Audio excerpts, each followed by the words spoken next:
강의사는 증시 각도기. 안녕하세요. 증시단 심판지원입니다. 네, 안녕하세요. 각도기 박사입니다. 아주 시원하게 오늘 빠졌습니다. 제일 궁금한 건 미국은 이 정도 빠질까? 미국 이미 선물로 나스닥 한 1.3% 정도 하락하고 있어요. 우리 코스닥 더 빠졌잖아. 그리고 하락 종목 수가 아주 압도적으로 많지 않았습니까 오늘? 네, 오늘은 근데 빠질만도 해요. 그 미국 신용등급 그런 거 없어도 너무 많이 반등을 했어요. 최근에? 4월 초부터. 네. 아니 그런 식으로 하면은 미국 시장은 지난 한 주에 7%나 올랐어. 우리는 한국이잖아요. 와 진짜 참 네. 하여튼 뭐 반영을 역시나 아직까지는 잘합니다. 그러니까 장세는 나쁘진 않아요. 아직도 뭐 예를 들어 반등할 자리에서 반등을 하려고 애쓰는 종목들이 막 보이는 걸로 봐서는 뭐 그런 대로 괜찮긴 한데 역시나 해외 쪽 이슈를 넘어가지 못합니다. 아직까지 그 정도 체력은 안 돼요. 네, 오늘 코스피는 0.9% 하락, 코스닥은 1.5% 정도 하락을 했습니다. 네. 오늘 대만도 한 1.4% 정도 빠졌고요. 네. 일본도 빠져가지고 그냥 전반적으로 다 오늘은 하락을 했습니다. 네. 아무래도 미국의 신용등급 하락에 조금 영향을 준 게 아닌가 싶어요. 근데 예전에 이미 원투펀치 한번 맞아봤기 때문에 네. 이번엔 다 괜찮다만 하더라고요. 여기저기서도. 채권을 봐야지. 채권 금리 상황이 안 좋아지면 새로운 펀치가 기다리고 있죠. 네, 미국 10년물도 4.5% 다시 넘었어요. 그러니까 이게 그 제일 큰 차이가 뭐냐면 채권의 상황이 그때하고 다르다는 게 제가 보기에는 가장 큰 차이거든요. 채권이 조금 벽이 얇아졌다고 표현해야 되나? 채권 체력이 좀 약해진 상태에서 이걸 맞아서 만약에 채권이 그래서 그러면 만약에 4.7 이렇게 뛰면은 주식 시장이 견딜 수 있을까? 미국 기준으로 봤을 때 쉽지 않을걸요. 그래서 그걸 봐야 된다는 입장입니다. 그러니까 뭐 이 첫 번째 2011년에 있었던 그 S&P 수준의 그거는 당연히 아니겠죠. 그 정도는 아닐 거라고 보는데 그럼에도 불구하고 채권 시장이 너무 그때하고는 차이가 좀 있습니다. 뭐든지 처음이 가장 공포스럽고 네. 맞아본 다음 또 맞는 거는 익숙하잖아요. 23년하고 또 차원이 달라서 23년은 없었던 일처럼 지나갔어요. 네. 네, 오늘 보험업종이 제일 많이 올랐습니다. 삼성생명이 5%대 상승했고요. 코리안리, 한화선보 3%대 상승했는데 삼성생명은 실적이 굉장히 좋았습니다. 네. 그리고 제약 섹터도 상승했는데 신종 감염병이 또 돌아봐요. 니파 바이러스라고 치사율이 최대 75%라고 하는데 그래서 뭐 진단 관련주들, 뭐 진단 키트 관련주들 이런 회사들 좀 많이 올랐습니다. 그래서 뭐 진원생명과학, 신풍제약, SK 바이오사이언스, 삼성바이오로직스 전반적으로 좀 상승을 해서 오늘 시장 약세에도 제약바이오는 상대적으로 괜찮았습니다. 네. 그리고 뭐 기타 뭐 수젠텍 이런 데는 상한가 같고요. 뭐 랩지노믹스 19%, 진매트릭스 10% 이렇게 이런 종목들 많이 올랐습니다. 네. 그리고 전기가스 업종이 오늘 세 번째 상승했는데 한국전력이 1.4% 올랐습니다. 계속 오르죠 지금. 요즘 그냥 우상향 꽂고 있습니다. 그러니까 아무래도 전기요금 올린다고 하니까 아주 신났습니다. 네. 여기는 시총만큼의 영업이익을 거의 내고 있어요.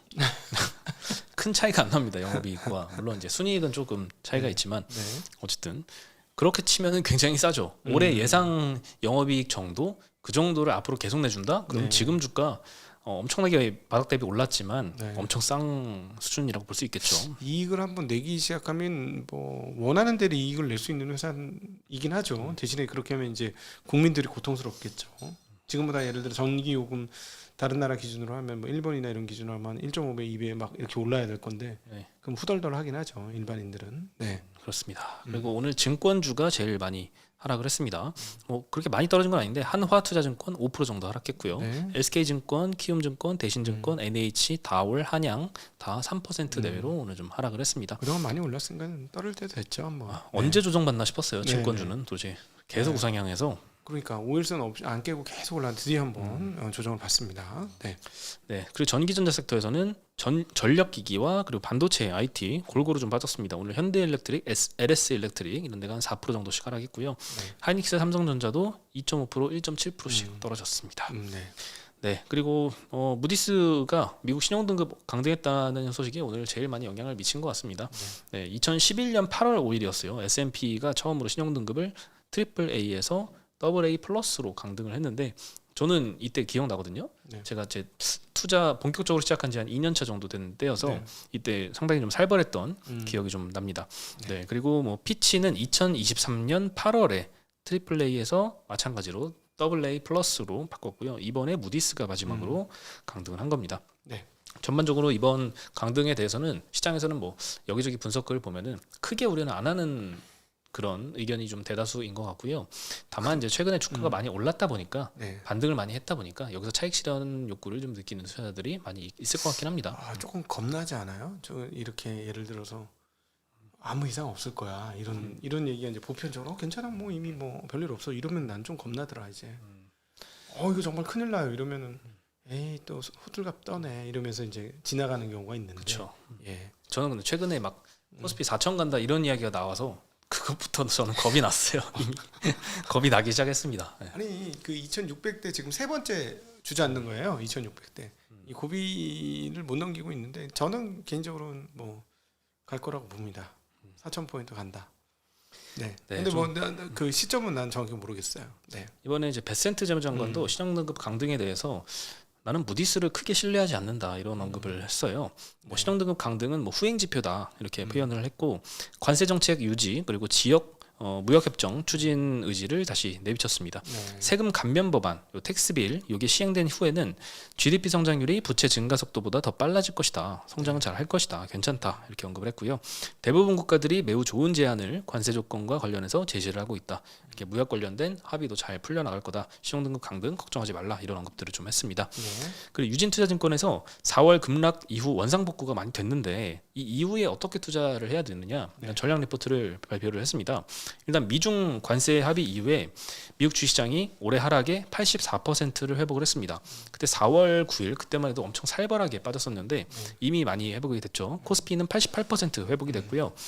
인도, 브라질, 독일, 캐나다 이런 데는 올해 고점을 회복을 했을 정도입니다. 미국 금융시장 변동성도 4월 2일 이전 수준으로 다시 돌아갔고요. 피어인 그리드가 제가 한때 봤던 게 2까지 떨어졌었는데 그때가 익스트림 피어였거든요. 지금은 71까지 올라왔더라고요. 그리드 정도까지 탐욕 수준까지 다시 올라왔습니다. 그러나 아직 변하지 않는 것이 있다라고 언급했는데 첫 번째는 미국의 달러 약세 기조가 아직 변하지 않았다. 그리고 두 번째는 국내 경기에 대한 인식이 바뀌지 않았다. 그래서 두 가지 때문에 증시가 가파르게 회복하는 데는 한계가 있을 거다. 이렇게 전망을 했습니다. 그리고 원화가 이렇게 강세를 보이는 국면을 고려하면 수출주보다는 내수 산업이 더 유망할 것이다. 라고 언급을 하면서 금융주, 소비주, 제약바이오 이런 데를 좀 추천을 했습니다. 네. 잠시 중간에 까먹을 것 같아서 말씀드리면 저희가 이제 책 이벤트 하겠다고 얘기해놓고 발표를 안 했거든요. AI 템베거 투자 거기에 이제 댓글 달아주신 분 중에 헨리 K라고 해요. 해리 K네. 해리 K입니다. 해리 K. 헨리가 아니고 해리 K 님. 네, 당첨되셨습니다. 나중에 저희가 다시 한번 잘 보고 계시면 그 이메일 주소를 띄울 거예요. 거기에 본인의 그 주소하고 전화번호 보내 주시면 저희가 택배로 보내드리도록 하겠습니다. 네, 여기 뭐 댓글로 달리는 이메일로 해리 K이다라고 이렇게 언급을 해주시면서 네. 뭐 보내주셔야 되죠? 주소랑 이런 거 보내주세요. 주소하고 이제 전화번호 주셔야 택배를 보내죠. 네. 이 네. 성함, 주소, 전화번호 이렇게. 그렇죠. 성함도 보내주셔야죠. 해리 K하고 하면은 보내신 택배분이 이럴 수도 있어요. 네, 이렇게 해주시고 지난 주말에 굉장히 큰 화재 관련된 잠깐 정전이 났어요. 네네. 네, 이거 끊어진 건 아닌 것 같아요. 정전은 아니에요. 네네네. 네, 그냥 진행하겠습니다. 네, 자, 어두워졌네. 조금만 기다리세요. 밝게 할게요. 네, 그냥 어두운 맛이 또 있는데 그냥 이대로 하시죠. 네, 오늘이 아니고 지난 주말에 굉장히 화재가 크게 나가지고 좀 깜짝 놀랐었는데 금호타이어 공장에서 화재가 났어요. 야, 이거 고무에 불 붙으면 안 녹거든. 그러니까요. 옛날에 우리 어렸을 때 진짜 우리 어렸을 때 대책 없이 불장난할 때 타이어 있으면 막 타이어 태워가지고 진짜 하루 종일 불 붙고 그랬었어요. 네. 예, 근데 토요일 날 광주 공장에서 대형 화재가 발생해서 공장 면적의 50% 이상이 전소가 됐다고 합니다. 네, 금호 타이어가 그러면 생산 캐파를 한번 보면요, 연 6,500만 본 타이어는 이렇게 세나 봐요. 네. 이 중에 국내 생산 능력은 연 2,700만 본 정도 네. 되거든요. 이 중에 광주 공장은 1,600만 본 정도 됩니다. 전체 글로벌 생산 능력 중에서 광주 공장이 차지하는 비중은 한 25% 정도가 되고요. 국내 공장 중에 광주 공장이 차지하는 비중은 한 60% 가까이 됩니다. 네네. 그래서 굉장히 좀 의미 있는 정도의 이제 캐파를 차지하는 공장이라서 50% 이상 전소가 됐다는 건 굉장히 좀 큰 손실일 것 같습니다. 오늘 주가도 7.6% 정도 하락해서 반영을 했는데 네. 한투에서 얼만큼 판매 차질이 있을 것이냐를 추정을 했습니다. 25년도 추정 판매량이 6,470만 본 정도였는데 네. 이 중에 한 10.8%, 약 네. 11% 정도의 판매 차질이 있을 것이다라고 전망을 했습니다. 물론 이제 일시적 차질이고 내년부터는 다시 괜찮아지겠지만 실적 추정치는 일단 하향을 했습니다. 네. 좀 많이 하향을 했어요. 25년도 영업이익이 원래 기존 추정치가 6,070억이었거든요. 네네. 현재 컨센도 한 6,500억 정도 돼 있습니다. 근데 이거를 3,870억으로 내렸습니다. 약 36% 정도 영업이익을 하향을 시켰습니다. 물론 이제 36%면 대단히 엄청나게 좀 하향을 시킨 건데 오늘 올해만 일회성 하향이다 보니까 이렇게 됐고요. 26년도 영업이익은 한 16% 정도 하향을 했습니다. 네, 그리고 목표가도 7,000원에서 6,000원으로 하향을 했는데 여전히 좀 멀티플이 굉장히 낮은 섹터잖아요, 타이어가. 예. 네, 타겟 PER이 26년 기준으로 5배 설정을 했는데 현재 PER은 4배 정도입니다. 네. 타이어 업체가 항상 이렇게 저평가되는 이유는 잘 뭔지 모르겠어. 너무 타이어드해서 그런가. 네? 너무 타이어드해서. I'm so tired. 타이어드에서 네, 타이어드해서 안 되는 거야 잘. 그렇군요. 네. 예, 그래서 금호, 오늘 고무 뭐 이렇게 바꿔야 되잖아. 금호, 루버 뭐 이렇게. 네. 근데 이게 확실히 이제 신차 관련된 수요나 꾸준히 이제 교체 타이어나 이런 네. 수요는 꾸준히 있을 텐데 판매 차질이 이렇게 발생해 버리면 다른 타이어 업체한테 좀 반사 수혜가 좀 있지 않을까 싶어서 봤는데 뭐 한국 타이어나 넥센 타이어가 아침에는 좀 많이 오르더니 시초가는 많이 올랐었어요. 네, 근데 맞아요. 그냥 보합 정도로 끝나서 네. 마감을 했습니다. 경쟁업체들이 좋지. 그리고 이제 전기차로 가면 제가 보기에는 타이어 업체들이 제일 좋아요. 저는 그렇게 생각합니다. 타이어가 더 훨씬 비싸지죠. 비싸지고 빨리 닳고 확실히 빨리 닳아요. 첫 번째 차 그 휘잉 이거 한다고 33,000에 갈았어. 휘잉휘잉이 뭐예요? 훅발 이거 있잖아. 아, 급발진이요? 급발진 그거 여러 번 재밌잖아요. 이제 안 하는데 했는데 뭐가 데미지를 입나 봤더니 타이어가 데미지를 입더라고. 3만 킬로 좀 넘어서 바꿨어. 와, 한 짝에 4짝 가격 이상이었습니다. 조심하고 있습니다. 요즘 살살 타고 있습니다. 그래서 한 짝당 뭐 얼마 정도 하나요? 많이 비쌌어. 그래요? 많이 비쌌어. 50만 원이 넘었어. 한 개당. 와, 그래가지고 이거는 그 우리 저기 있잖아 가성비 추구형 있잖아. 네. 알리익스프레스 형한테는 너무나 충격적인 가격이었어. 그래서 그다음부터는 기름값 아낀 거 타이어비로 다 나가는 거 아니에요? 맞아요. 좀 더 나가더라고. 기름값 아낀 거보다 타이어 값이 더 들어. 그래요? 맞아요. 그럼 전기차를 끌 이유가 없지 않아요? 그래서 제가 전기차 페어는 타이어 업체다. 이런 계산을 한번 해가지고 재작년인가 타이어 업체 투자를 해서 좋은 결과를 거둔 적이 있죠. 네. 그 모두가 이렇게 막 연 3만 킬로씩 타고 이런 건 아니니까. 네, 그렇죠. 네. 그러겠죠. 네, 그리고 한국전력도 요즘에 목표가가 계속 올라가고 있습니다. 오늘 NH증권에서 34,000원에서 38,000원으로 12% 정도 목표가를 상향을 시켰는데요. 네. 최근에 이제 이재명 후보가 당장 전기요금의 손대기는 어렵지만 장기적으로 인상할 수밖에 없다 이런 언급을 했습니다. 사실 한국전력의 최대 투자 포인트는 전기요금 인상입니다. 네. 국민들의 이제 물가 수준은 좀 올라가면서 좀 생활고는 있겠지만 한국전력 입장에서만 생각해 보면 이것만한 호재가 없잖아요. 네. 네, 참고로 김문수 후보는 산업용 전기요금을 인하하겠다. 동시에 원전 확대를 시행을 하겠다. 이런 것도 했었습니다. 네네. 그래서 NH증권에서는 두 후보 모두 한국전력에 불리하지는 않은 방향이라서 정책 불확실성은 해소되었다라고 네. 언급을 했습니다. 그래서 이제 목표 할인율을 축소를 해서 PBR을 0.44배에서 0.5배로 상향을 시켰네요. 네. 네, 주가 상승해서 이렇게 좀 상향을 시킨 것 같다는 생각이 듭니다. 25년도 영업이익은 14조 4천억 원 전망을 했는데요. 현재 컨센은 14조로 상승이 되어 있고요. 네. 시총은 18조입니다. 네. 네, 18조짜리 회사가 1년에 영업이익 14조 버는 거예요. 물론 순이익은 10조가 조금 안 되지만 네. 네, 이대로 만약에 유지만 된다면 이거 엄청나게 싼 가격인데 엄청나게 싸죠. 유지된다는 보장은 없잖아요. 또 예전처럼 또 갑자기 그렇죠. 적자로 돌아서고 네. 네, 글로벌 무슨 쇼크가 또 올지 모르니까 네, 그렇습니다. 이 근데 유가 이제 분위기는 그거예요. 그 전기요금 받고 제 신재생 그 돈으로 신재생 투자하자. 그러니까는 이제 아마 마진이 원하는 만큼 다 나오지 않을 수도 있다라는 거는 조금 머릿속에 염두는 하셔야 될 것 같아요. 좀 전환이고 그다음에 그 발전한 동네는 좀 싸게 해주고 받아 쓰는 동네는 좀 비싸게 하고 뭐 이런 얘기가 나오더군요. 네. 네. 그리고 오늘 반도체가 사실 주요 업종 중에서 좀 많이 하락을 한 업종에 속해요. 오랜만에 또 모건 스탠리의 션킴 님이 또 메모리 전망을 또 업데이트 해주셨습니다. 네. 이번엔 또 윈터라는 단어는 없는데요. 네. This time it's W-shaped. 아, 그것도 윈터 아니야? 윈터 쉐입 아니야? 그러네요. W를 좋아하시네요. 윈터도 W고. 네. 지겨 죽겠네 진짜. 네, 네. W-shaped. 약간 윈터를 겨냥을 한 건가? 이게 한번 올랐다 다시 빠졌다 다시 올라간다 그렇죠. 이 얘기겠지. 네. 그러니까 이게 WW가 네. 그냥 박스권이잖아요. 그렇지 박스권이긴 한데. 재미없다 이 뜻인 것 같아요. 아니 요번에 반등을 했는데 다시 빠졌다 올라간다 뭐 이 얘기일 수도 있겠는데 딱 보니까 지금 올라가는데 요거 가짜니까 빠졌다 다시 올라가 뭐 이런 네. 얘기 같은데. 상반기에 DRAM 가격 올라간다고 좋아했지 하반기에 네. 다시 빠져. 이게 네. 이제 주요 그러겠네. 내용입니다.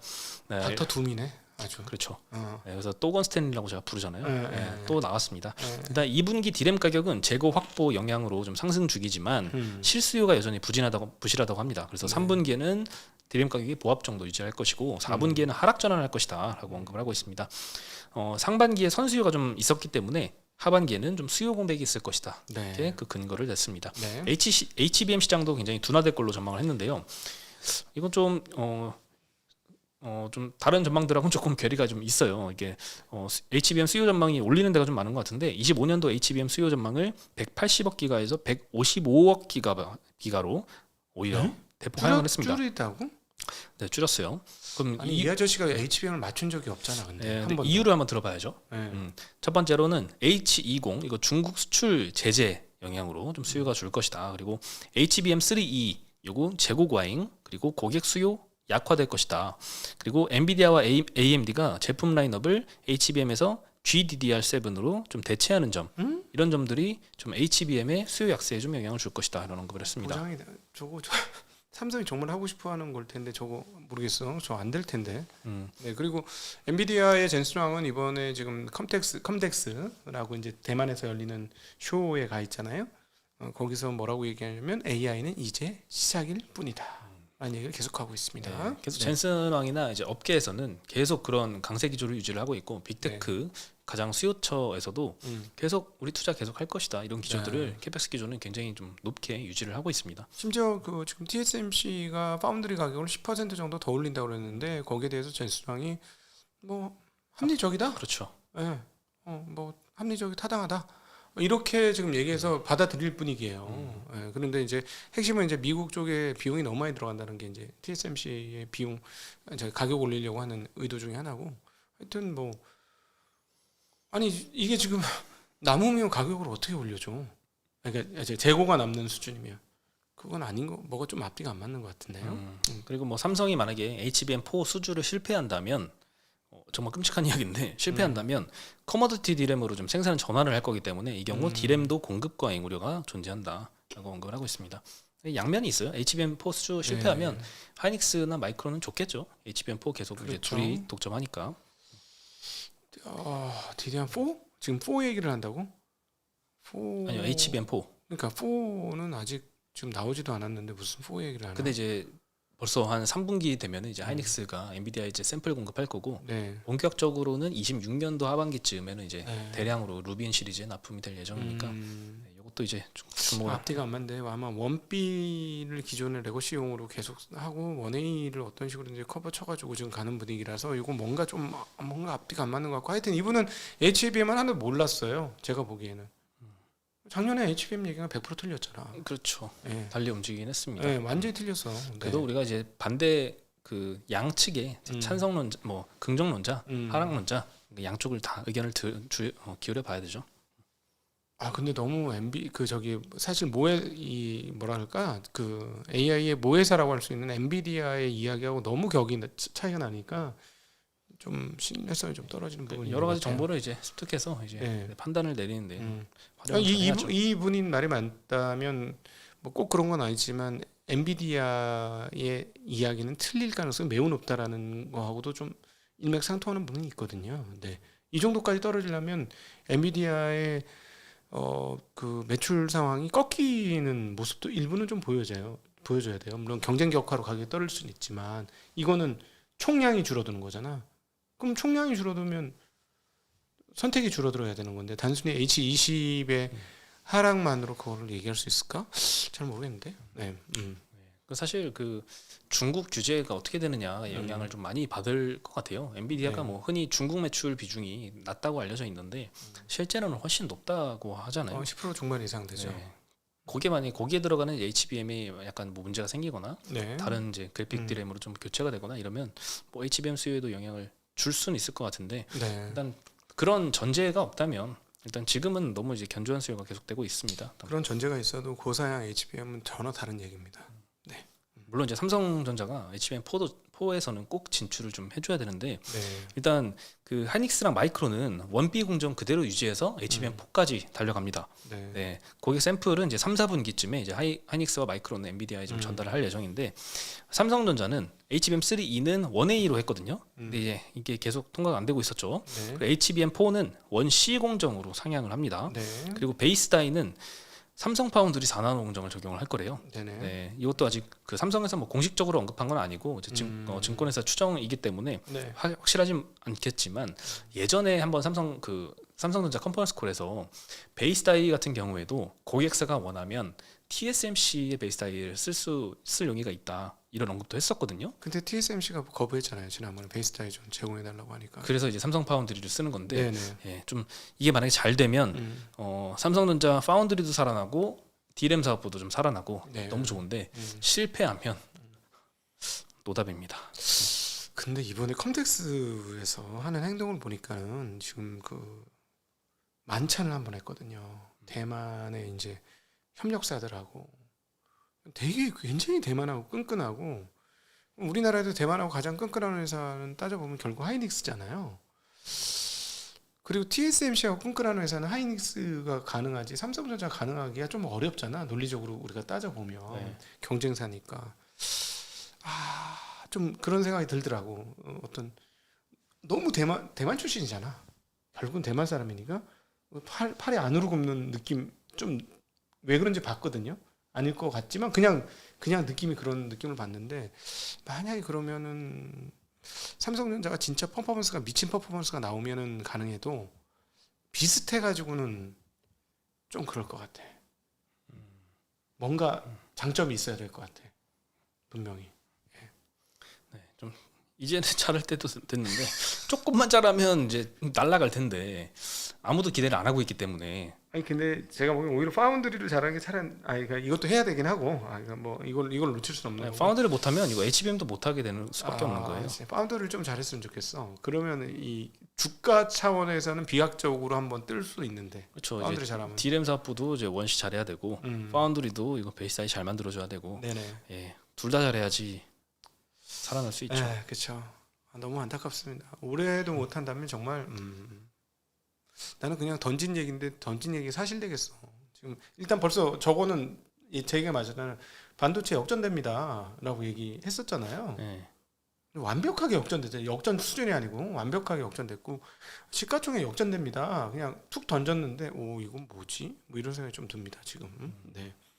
시총 역전은 그건 쉽지 않죠. 누구도 얘기 안 하죠. 근데 제가 조금 남들보다 한 1, 2년 빨리 이야기하는 성향이 좀 있잖아요. 네.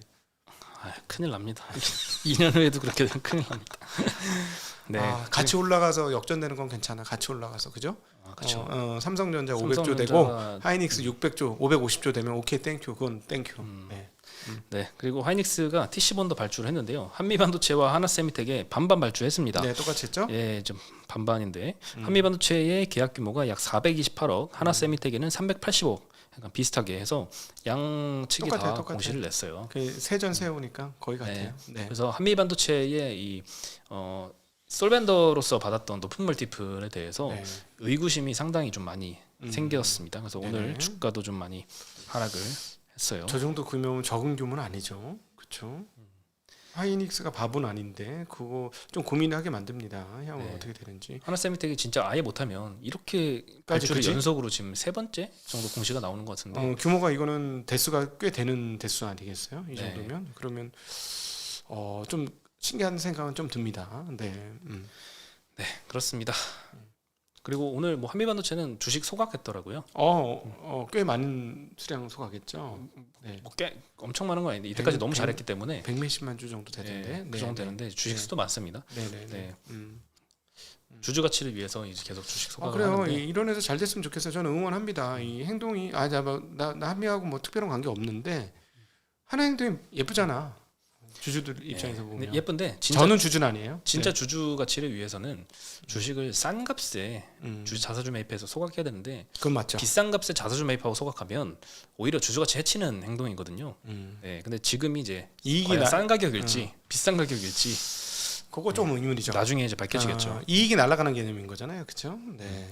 네, 참고로 노이즈가 너무 많아요. 이 한미반도체의 TC 본도 관련돼서 네. 이 투자자로서 외부자가 예측하기 어려운 거의 예측이 안 되는 이제 시나리오가 이제 여러 갈래로 어디로 가느냐에 따라서 이제 밸류가 결정이 되는 기업이라서 네. 네, 그냥 딱 좋은 기업이야 하고 장기 투자하기에는 상당히 좀 어려움이 있는 회사인 것 같습니다. 네. 네, 오늘 소식은 여기까지고요. 저희 내일 다시 인사드리겠습니다. 네. 안녕.